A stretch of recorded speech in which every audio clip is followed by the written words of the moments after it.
So there are so many ways that Frank Lloyd Wright houses bring the great outdoors inside, including if you're in the shower here at the Louis Penfield House. This huge window is part of the shower, and I'm just tall enough that it's about neck height there, so I don't feel like my privacy is in any way problematic, even though the freeway is just like right on the other side of those tree branches. There are some issues with materials in that it was pretty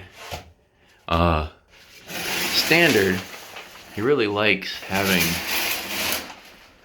everything go with themes. So even though like this is cinder block over here that's painted, so that's pretty durable. The walls of the shower here are using the same wood as the rest of the place, so the sealant on it tends to get a little bit of water damage, and there might be some caulk issues down there, but you're talking a 70-year-old house, so to be a little forgiving. This is a cool tub, kind of easier to soak in and nice to be able to sit when you're showering. And the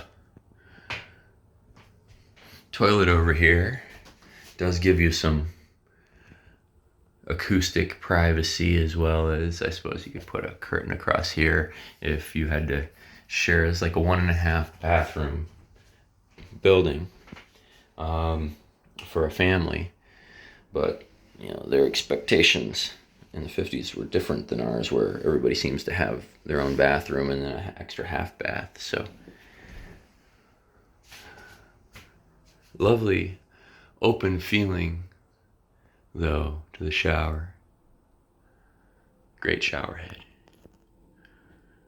Have a nice day.